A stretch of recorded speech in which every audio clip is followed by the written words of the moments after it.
नमस्कार, आप देख रहे हैं द स्टडी आश्रम टी से। स्वागत है आप सभी का।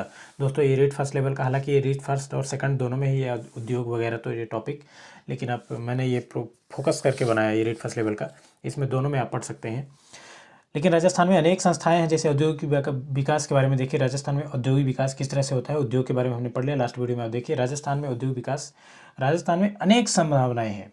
औद्योगिक विकास हैं, विकास के लिए जो कुछ व्यवस्थित ढंग से विकसित करने के लिए कुछ संस्थाएं बनाई गई हैं। आइए उसके बारे में हम देखते हैं।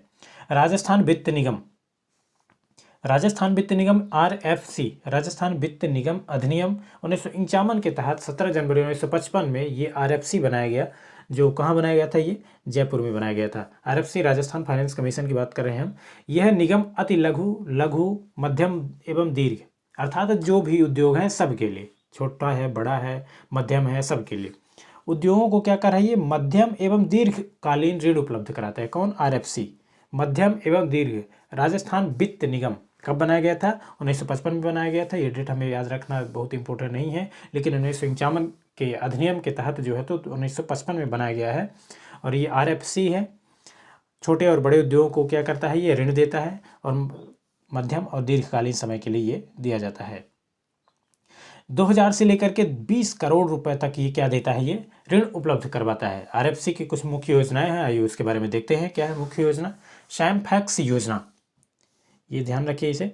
ये सैमफैक्स योजना है। ये भूतपूर्व सैनिक, ये जो भूतपूर्व सैनिक होते, जो पूरा अपने रिटायर होकर के आगे फौजी भाई, उनको रोजगार करने के लिए, स्वरोजगार यानी स्वतः रोजगार करने के लिए ऋण उपलब्ध करवाता है। कौन? सैमफैक्स योजना। सैमफैक्स का मतलब, सैमफैक्स योजना के तहत क्या कर रहे हैं? जो सैनिकों को लोन दे रहा है अपना धंधा शुरू करने के लिए। शिल्पबाड़ी जो योजना है, शिल्पबाड़ी में क्या करें? जो ग्रामीण और शहर वाले आदमी हैं उनको, जो दस्तकार हैं और शिल्पकार हैं, इनको ऋण उपलब्ध करवाना। ये शिल्पबाड़ी से आप शिल्पकार याद रखेंगे, दस्तकार शिल्पकार वगैरह, तो ये शिल्पकारी और दस्तकारी के लिए क्या करता है? ऋण उपलब्ध करवाता है। हमारा नेक्स्ट आ जाएगा टेक्नोक्रेट स्कीम। ये टेक्नोक्रेट स्कीम, इस स्कीम में ये है टेक्नोक्रेट में कि जो तकनीकी ज्ञान वाले युवा हैं, जो तकनीकी ज्ञान वाले युवा हैं, जो तकनीकी शिक्षा प्राप्त किए हुए व्यक्ति हैं, उनको जो है तो ये ऋण उपलब्ध करवाता है टेक्नोक्रेट। टेक्नोक्रेट का मतलब ये है कि टेक्निकल आदमी जो है, जो तकनीकी शिक्षा प्राप्त किया हुआ व्यक्ति है, उसको रोजगार देने के लिए, स्वरोजगार के लिए, मतलब खुद का वो बिजनेस या धंधा शुरू कर सकता है, उसमें लोन देगा। नेक्स्ट हमारा महिला उद्यम निधि योजना है। महिला उद्यम निधि योजना में ये किसके अंतर्गत आ रहा है? RFC, राजस्थान वित्त निगम, जो 1955 में बना, 1951 अधिनियम के तहत बनाया गया था। 2000 से 20,000 करोड़ रुपए तक लोन देता है। और ये महिला उद्यम निधि योजना है। यह महिला उद्यम निधि की सेवा देने वाली इकाइयाँ, जो महिलाओं को सेवा देने वाली इकाइयाँ होती हैं, उनको भी ऋण उपलब्ध कराने के काम ये करता है। तो हमारी ये इसके अंतर्गत 4 योजनाएं हैं। एक अपना सैमफैक्स हो गए, दूसरा शिल्पबाड़ी हो गई, तीसरा टेक्नोक्रेट है, चौथा कौन सा है? महिला उद्यम निधि योजना। हम नेक्स्ट देखेंगे हमारे नेक्स्ट कौन सा है? राजस्थान लघु उद्योग निगम, राज्यसिको, राज्यसिको लिखा मिलेगा आपको। तो ये कौन सा हो जाएगा? राजस्थान लघु उद्योग निगम। इसमें क्या हो रहा है? कंपनी अधिनियम 1956 के तहत 2 जून 1961 को राजस्थान लघु उद्योग क्या करता है? राजस्थान लघु उद्योग निगम की स्थापना कहाँ हो जाती है? जयपुर में। वो RFC भी जो है तो जयपुर में ही स्थापित होता है, और राजस्थान लघु उद्योग निगम जो अभी है ये भी जयपुर में ही स्थापित होता है। इसका मुख्य कार्य क्या होता है, इसके बारे में देखते हैं। लघु एवं कुटीर उद्योग को ऋण उपलब्ध करवाना। क्या है मुख्य कार्य? जो छोटे उद्योग हैं उनको ऋण उपलब्ध करवाना। किसका? ये जो लघु उद्योग निगम है, राज्यसिको, जिसकी स्थापना 1961 में होती है, 1956 के तहत बनता है और जयपुर में होती है। इसका मुख्य कार्य क्या है? इसका मुख्य कार्य छोटे और बड़े, छोटे लघु और कुटीर उद्योग। लघु और कुटीर, कुटीर मतलब होता है जो घरेलू उद्योग होते हैं, और कुटीर से थोड़ा बड़ा लघु उद्योग होते हैं। लघु उद्योग में कुछ आधुनिक मशीनें भी शामिल होती हैं, जबकि कुटीर उद्योग में मशीन वगैरह नहीं होती, स्वतः अपने हाथों से काम किया जाता है। तो ऋण उपलब्ध करवाना क्या होता है? ये प्रमुख कार्य होता है। फिर लघु और कुटीर उद्योग से जो को कच्चा माल उपलब्ध, भाई अब जो कच्चा माल कहाँ से पाएंगे? वो छोटे छोटे आदमी जो होते हैं, छोटे व्यक्ति होते हैं जो बिजनेस करें। तो ये काम कौन कर रहा है? ये लघु उद्योग निगम कच्चा माल उपलब्ध करवाएगा, ऋण उपलब्ध करवाएगा, और बेचने के लिए बाजार भी उपलब्ध करवाएगा। बेचने के लिए बाजार भी उपलब्ध करवाएगा, मतलब ऋण दे रहा है और कच्चा माल दे रहा है, तैयार करो, और फिर बेचने के लिए बाजार उपलब्ध कराएगा। मतलब तुम सिर्फ काम करो, सारी सुविधाएं हम देंगे। ऐसा कौन कर रहा है? राजस्थान लघु उद्योग निगम, राज्यसिको। कब बनता है? 1956 में तहत, अधिनियम के तहत जो है तो 1961 में बनाया जाता है। हमारा नेक्स्ट आ जाएगा राजस्थान औद्योगिक विकास विनियोग निगम लिमिटेड। ये आगे इसको पढ़ेंगे तो समझ में आएगा कि क्या है एक्चुअल में ये। राजस्थान औद्योगिक विकास, राजस्थान औद्योगिक विकास व विनियोग निगम लिमिटेड, इसी को रीको कहते हैं। क्या कहते हैं? रीको, RIICO, रीको। क्यों कहते हैं रीको, आगे हम देखेंगे। राज्य, इसका फुल फॉर्म तो होता है Rajasthan state industrial development and investment corporation limited, इसलिए इसका नाम रीको है। सबका शॉर्ट नेम लेकर के रखा गया है। राजस्थान में खनिज उद्योग के विकास के लिए 28 मार्च 1969, आपको सिर्फ इतना रखना है कि खनिज उद्योग के विकास के लिए 1969 में क्या किया गया है, राजस्थान उद्योग एवं खनिज विकास निगम रिको की स्थापना की जाती है। राजस्थान उद्योग एवं खनिज विकास, राजस्थान उद्योग और खनिज विकास निगम की स्थापना की जाती है RIMDC। आप RS भी लगा सकते हैं क्योंकि आज तो राजस्थान का है, तो RSIMDC भी कह सकते हैं इसे, लेकिन RIMDC की स्थापना हुई। RIMDC की स्थापना कब हो रही है? राजस्थान उद्योग विकास, ये 1969 में होती है। और फिर नवंबर 1979 में इस RIMDC का विभाजन करके दो भागों में विभाजित किया जाता है। राजस्थान उद्योग एवं खनिज विकास निगम RIMDC की स्थापना कब होती है? 1969 में होती है। फिर इसी को 1979 में दो भागों में विभाजित करते हैं, और विभाजित करते हैं तो क्या बनता है? एक यही बनता है जो अपना राजस्थान औद्योगिक विकास विनियोग निगम लिमिटेड है। और हमारा नेक्स्ट जो दूसरा हो जाएगा, इसमें देखिए राजस्थान राज्य खनिज विकास निगम लिमिटेड, राजस्थान राज्य खनिज विकास निगम लिमिटेड RSMDC, RSMDC है ये, RSMDC, RIMDC नहीं है, RIMDC को ही विभाजित करके 1979 में RSMDC एक बनाया जाता है। मतलब एक राजस्थान राज्य खनिज विकास निगम, राजस्थान राज्य खनिज विकास निगम, और एक भाग ये बनाया जाता है। और दूसरा जो है तो राजस्थान राज्य औद्योगिक विकास एवं विनियोग निगम लिमिटेड यानी रीको ही बनाया जाता है। रीको जो हमने पहले उसमें हेडिंग डाल के लिखा है, रीको ही बनाया जाता है। कब बनाया जाता है? ये 1979 में ये इसकी पूर्ण रूप से स्थापना होती है। 1979 में जो 1969 में एक खनिज राजस्थान उद्योग खनिज विकास बना था, उसको दो भागों में बांटा गया, और 79 में जो है तो इसको राजस्थान राज्य खनिज विकास बनाया गया, जिसका नाम है RSMDC, और दूसरे का नाम है रीको। रीको पूर्ण रूप से 1980 में बना, लेकिन 1979 में विभाजित होकर के ही बना है। रीको के कुछ प्रमुख कार्य हैं, इसके बारे में हम देखेंगे। रीको के कुछ प्रमुख कार्य इस प्रकार से हैं। राजस्थान में औद्योगिक विकास व विनियोग संवर्धन को बढ़ावा देना, राजस्थान औद्योगिक विकास और विनियोग संवर्धन को बढ़ावा देना, अर्थात इसका मतलब ये होता है कि राजस्थान में औद्योगिक का विकास करना और विनियोग का है निवेश यानी इन्वेस्टमेंट ज़्यादा से ज़्यादा करवाना अपने राजस्थान राज्य में। रिको का मुख्य पहला कार्य है कि उद्योग का विकास और अपने यहाँ ज़्यादा से ज़्यादा निवेश या इन्वेस्टमेंट करवाना। नेक्स्ट हमारा है बृहद एवं मध्यम व लघु उद्योग को बढ़ावा देना, अर्थात इसका मतलब ये है वित्तीय सहायता भी उपलब्ध करवाना। छोटे बड़े जो भी उद्योग हैं उनको बढ़ावा देना, उनको ऋण के रूप में पैसा उपलब्ध करवाना, वित्तीय सहायता भी दिलवाना, क्या कार्य है इसका? रीको का कार्य है मुख्य, जो 1980 में बनाए जाते, पूर्ण रूप जनवरी 1980 में बनती है और विभाजित होकर के 1979 में बनती है। और जो 1969 में बना था अपना राजस्थान खनिज उद्योग विकास, उससे विभाजित होकर के ये बनती है। इसका तीसरा काम है औद्योगिक विकास के लिए सरकार द्वारा दिए रियायत एवं प्रोत्साहन उपलब्ध करवाना। गवर्नमेंट जो रियायत उपलब्ध करवाती है, जो बिजनेस तैयार करते हैं लोग, उनको जो रियायत उपलब्ध करवाती है, तो ये रीको जो है तो उन सब तक लोगों में थोड़ा सा ढिलाई, थोड़ा सा उदारीकरण वाला सिस्टम जो है उसके हिसाब से ये उपलब्ध करवाता है। कौन? रीको। तीन महत्वपूर्ण काम है, विकास करना, विनियोग संवर्धन यानी इन्वेस्टमेंट को बढ़ावा देना, छोटे बड़े उद्योगों को अपने यहाँ बढ़ावा देना, साथ ही उनमें ऋण वगैरह देना और प्रोत्साहन भी देना, जो रियायत गवर्नमेंट दे रही है उसके बारे में है ये। हमारा नेक्स्ट टॉपिक है व्यवसाय के अंतर्गत ही है, जो थर्ड यूनिट का है, उपभोक्ता संरक्षण आता है इसी के अंतर्गत, उपभोक्ता सशक्तिकरण जिसके बारे में हम कह रहे हैं। उपभोक्ता संरक्षण में हम देखेंगे क्या क्या आता है, अपना रीट में बहुत इंपॉर्टेंट टॉपिक है ये, हर बार इसमें से सवाल पूछे जा रहे हैं, इसको देखेंगे। उपभोक्ता संरक्षण अधिनियम 1986, सर्वप्रथम देख रहे हैं उपभोक्ता संरक्षण अधिनियम 1986 कब बना है? 1986 में बनता है उपभोक्ता संरक्षण अधिनियम, 1986 में बनता है। इस अधिनियम के तहत क्या क्या होता है इसके बारे में हम देखते हैं आगे। इस अधिनियम के अनुसार कोई भी ग्राहक उपभोक्ता अदालत में जाकर शिकायत दर्ज करा सकता है। शिकायत ही सही होने पर जो उपभोक्ता को राहत मिलती है, सही होने पर उपभोक्ता को राहत मिलती है, जो भी उसकी समस्याएं उसको सुना जाता है और थोड़ा सा इनकी तरफ सहानुभूति के हिसाब से भी देखा जाता है जो हमारे कस्टमर लोग होते हैं। तो उपभोक्ता संरक्षण अधिनियम कब बनता है? 1986 में। इसके तहत जो है तो जो भी बेचारा लोग होगा उसको जो है तो सहानुभूति दी जाएगी। जो हमारा विश्व उपभोक्ता दिवस है, विश्व उपभोक्ता दिवस 15 मार्च को है, अभी कौन सा महीना ही चल रहा है, मार्च मंथ चल रहा है। विश्व उपभोक्ता दिवस कौन सा है, 15 मार्च है। 15 मार्च को ही विश्व उपभोक्ता वाला जो उपभोक्ता दिवस है, विश्व उपभोक्ता दिवस 15 मार्च पहले आता है, और फिर राष्ट्रीय उपभोक्ता दिवस जो है तो 24 दिसंबर को आता है। तो विश्व में तो पहले बनता है, इसलिए पहले आ गया 15 मार्च, और जो भारत में बना अपना राष्ट्रीय उपभोक्ता दिवस, तो अपने देश में पीछे हुआ बहुत सारे काम, तो इसलिए राष्ट्रीय उपभोक्ता दिवस कब मनाया जाता है, 24 दिसंबर को मनाया जाता है। उपभोक्ता संरक्षण अधिनियम को कोपरा कहते हैं, कोपरा, इसका मतलब होता है consumer protection act.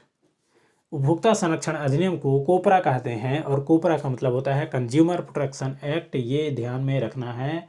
Consumer protection act को कोपरा कहते हैं। और अंतर्राष्ट्रीय उपभोक्ता संगठन की स्थापना 1960 लंदन में की गई थी। अंतर्राष्ट्रीय उपभोक्ता संगठन की स्थापना कब होती है, 1960 में। कहाँ होती है, लंदन में होती है।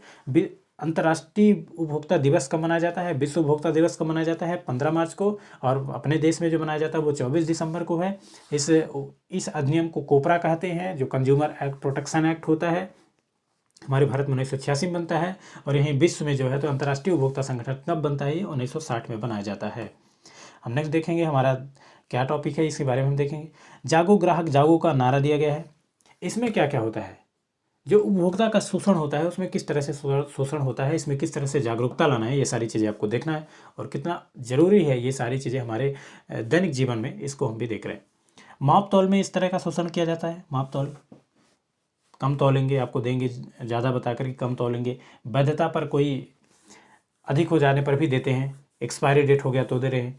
किसी भी सामान का जो भी है उसका नकली सामान देना, किसी भी ब्रांड का नकली सामान दे करके भी उसको आप बहला सकते हैं, लोगों को बता सकते हैं कि ये असली है, तो ऐसे में ये थोड़ा सा गैर कानूनी है। फिर आ जाएगा निर्धारित विक्रय मूल्य से जो अधिक राशि वाला है, जैसे निर्धारित मूल्य जो भी मैक्सिमम रिटेल प्राइस लिखी होती है MRP, उससे ज़्यादा में देना, ये भी जो है तो एक शोषण है। गारंटी वारंटी का विरोध करना, उसमें गारंटी भी दिया होता है और वारंटी भी दिया होता है, तो ये उसका विरोध करना, ये सारी चीज़ें उसमें उपलब्ध रहती हैं, सबको पता है ये। वस्तु उपलब्ध, देखिए वस्तु खरीदते समय हमें पक्का बिल लेना चाहिए। क्या क्या हमें जानकारी होना चाहिए कि हमें इस तरह से करने से हम बाद में इसके ऊपर केस कर सकते हैं, जो भी हमारी सुविधाएं। तो पक्का बिल लेना चाहिए। पक्का बिल में क्या क्या होना चाहिए, जैसे आप ट्रेन के टिकट में सीटेट वगैरह में पूछता है कि ट्रेन के टिकट में क्या क्या होता है, कहाँ से कहाँ तक चलती है, क्या उसमें जो ट्रेन टिकट में यात्री का नाम लिखा होता है कि नहीं, जो प्लेटफॉर्म से मिलता है, ये सारी चीज़ें। तो इसमें भी हमें ध्यान में रखना कि बिल में क्या क्या होता है। तो रसीद का फर्म जो है, तो रसीद पर जो फर्म का नाम है वो होना चाहिए, सामान का नाम होना चाहिए, मात्रा होनी चाहिए, दर होना चाहिए, किस रेट में ले रहे हैं, कुल मूल्य कितना है, और साथ ही विक्रेता जो होता है उसका स्पष्ट रूप में हस्ताक्षर होना जरूरी है। यदि वस्तु के साथ वारंटी कार्ड है तो सही आवश्यकता पूर्ति करके उसे लेना चाहिए। गुणवत्ता प्रतीक के बारे में देखते हैं, तो ये लैग मार्क होता है एक, और माफ़ करिए एग मार्क होता है एक, और ISI वगैरह होता है, और FPO होता है। तो ये सब जांच पड़ताल करके लेना चाहिए। माप तौल उसी बाट से करना चाहिए जो प्रमाणीकृत हो, उसमें सील लगी होनी चाहिए, नीचे सील लगी होती है, इसका मतलब होता है कि हाँ वो प्रमाणित है। पैकिंग के समय जो भी पैक करते हैं उस टाइम पे भी जो उसमें समय और भार लिखा होता है वो मान्य होता है कि नहीं होता है, उसमें लिखा होता है, उसको देखना है। पीछे कुछ मार्क्स वगैरह लगे रहते हैं, ISI का चिन्ह वगैरह रहता है, वो सारी चीज़ें हमें ध्यान में रखना है। और विज्ञापनों से तो बिल्कुल भी भ्रमित ही नहीं होना, हकीकत क्या है उसके बारे में हमें जान लेना चाहिए। उपभोक्ता को धोखाधड़ी से बचाने के लिए सरकार द्वारा 24 दिसंबर 1986 को उपभोक्ता संरक्षण अधिनियम लागू किया गया था। यह 15 अप्रैल 1987 को जम्मू कश्मीर को छोड़कर पूरे भारत में लागू हो गया है। हम सबसे पहले आपको बता दें 24 दिसंबर को ही हम राष्ट्रीय उपभोक्ता संरक्षण दिवस क्यों मनाते हैं, क्योंकि 24 दिसंबर 1986 को हमारे यहाँ उपभोक्ता संरक्षण नियम जो है तो अधिनियम लागू हुआ था। ये जो है तो पूर्ण रूप से 15 अप्रैल 1987 को जम्मू कश्मीर को छोड़कर पूरे भारत में लागू हो गया था। इस अधिनियम में उपभोक्ता मंच स्थापित किए गए। उपभोक्ता संरक्षण जो अधिनियम लागू किया गया था, इसमें यह हुआ कि सभी जिलों में, भारत के सभी जिलों में जो है तो एक एक उपभोक्ता केंद्र होंगे। जिले में क्या होगा, एक उपभोक्ता केंद्र होगा जहां जाकर के अपनी शिकायतें आप दर्ज करवा सकते हैं। इस अधिनियम में उपभोक्ता मंच स्थापित किए गए हैं। इस अधिनियम में उपभोक्ता मंच स्थापित किए गए 3 उपभोक्ता मंच हैं, इसके बारे में हम देखते हैं। जिला उपभोक्ता मंच है। जिला उपभोक्ता मंच जो है, जिला उपभोक्ता मंच, इसमें 20 लाख रुपए तक के मामले को सुलझाया जा सकता है। जिला उपभोक्ता मंच में क्या हो रहा है, 20 लाख तक के मामले जो है तो उनको सुलझाया जाएगा। फिर अपना आ जाएगा राज्य, अब 20 लाख से ज़्यादा का जो केस है वो राज्य में चला जाएगा।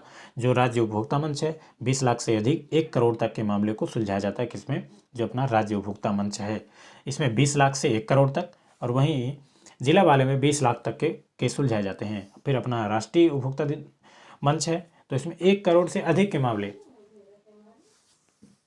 1 करोड़ से अधिक के मामले सुलझाए जाएंगे कहाँ, राष्ट्रीय उपभोक्ता मंच पर। हम देखें ना शिकायत कैसे करें।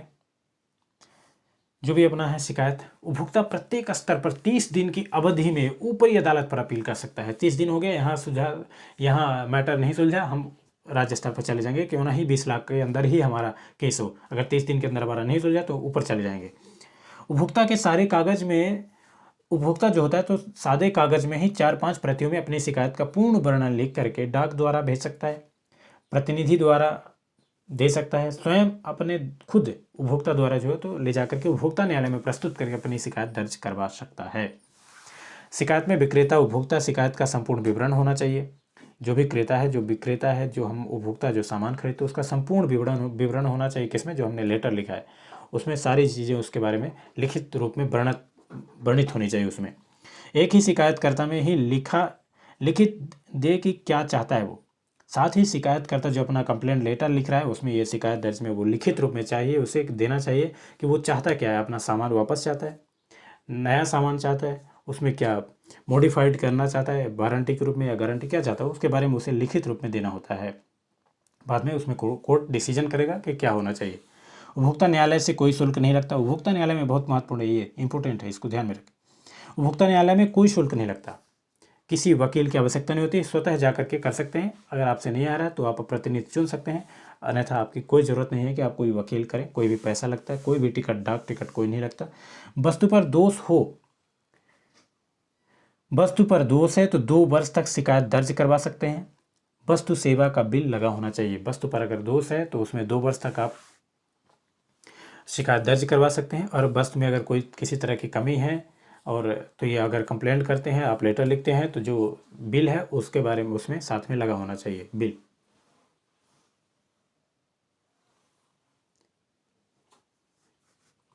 न्यायालय द्वारा उपभोक्ता को दी जाने वाली राहत की जाती है। जो विवादास्पद चीज़ें हैं, त्रुटिपूर्ण है, सामान में सुधार करवाया जाता है। जो त्रुटिपूर्ण है मतलब इसका क्या होता है, सुधार करवाने का मतलब होता है कि वारंटी दिलवाता है, नया सामान दिलवाता है, साथ ही क्षतिपूर्ति भी दिलवाता है। इसमें क्या होता है, गारंटी का सामान जो है तो उसको पूर्ण रूप से रिप्लेस करेगा, और जो आपका नुकसान हुआ है उसके साथ उसका भी क्षतिपूर्ण दिलवाता है। जो भी उसका वित्तीय सहायता होती है उसके बारे में भी बात कर रहा है।